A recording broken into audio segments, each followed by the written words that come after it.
आज की इस वीडियो में हम इलेक्ट्रीशियन ट्रेड के कुछ महत्वपूर्ण क्वेश्चन आंसर लेकर आए हैं जो आपके सभी प्रतियोगी परीक्षा के लिए महत्वपूर्ण हैं। तो आइए बिना देर किए हुए शुरू करते हैं। फर्स्ट क्वेश्चन है, स्टेपर मोटर में प्रयोग किए जाने वाला रोटर होता है। स्टेपर मोटर आपने अपने घरों में घड़ी को चलते हुए देखे होंगे।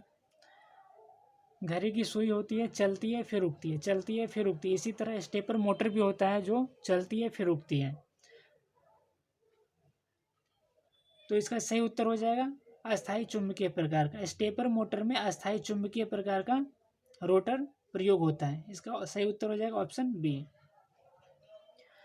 अगला प्रश्न है, अल्टरनेटर की आवृत्ति को नियंत्रित किया जा सकता है।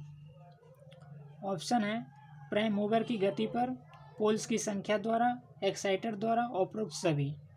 अल्टरनेटर की आवृत्ति फ्रीक्वेंसी जो होता है, इसका फॉर्मूला आपको पता होगा, F=PN/120 होता है। तो फ्रीक्वेंसी अल्टरनेटर की जो फ्रीक्वेंसी होती है वो किस पर डिपेंड करती है? P पर डिपेंड करती है, N पर डिपेंड करती है, मतलब पोल्स पर डिपेंड करती है, और स्पीड पर डिपेंड करती है।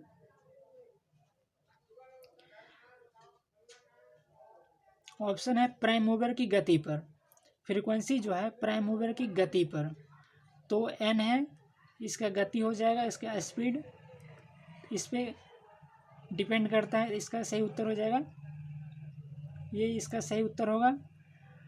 अगला ऑप्शन है पोल्स की संख्या द्वारा। अब ये फॉर्मूला में P भी है, ये पोल्स पर भी डिपेंड करता है, इसलिए ये भी सही हो जाएगा। ऑप्शन सी है एक्साइटर द्वारा। अल्टरनेटर की फ्रीक्वेंसी को एक्साइटर द्वारा भी नियंत्रित किया जा सकता है, ये भी सही हो जाएगा। तो इसका सही उत्तर हो जाएगा ऑप्शन डी, उपरोक्त सभी।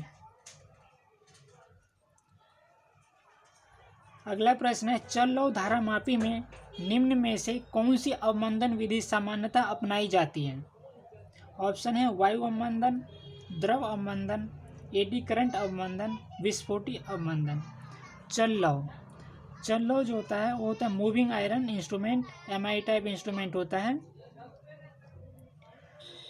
MI टाइप इंस्ट्रूमेंट में वायु अवमंदन होता है। इसमें क्या होता है? वायु अवमंदन, एयर डैम्पिंग।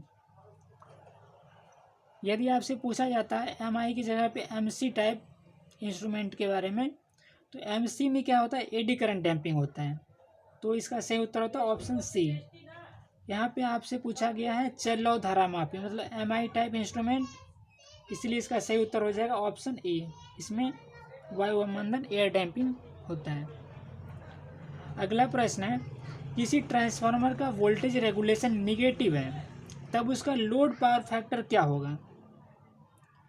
ट्रांसफार्मर का वोल्टेज रेगुलेशन के लिए फॉर्मूला होता है VR = no load voltage minus full load voltage upon full load voltage. Percentage में निकालना है तो मल्टीप्लाई 100 कर देंगे। अब वोल्टेज रेगुलेशन जो निगेटिव कब होगा? जब ये जो है full load voltage greater than होगा नो लोड वोल्टेज के। इस कंडीशन में क्या होगा? ट्रांसफार्मर का वोल्टेज रेगुलेशन निगेटिव होगा। अब यदि उसका वोल्टेज रेगुलेशन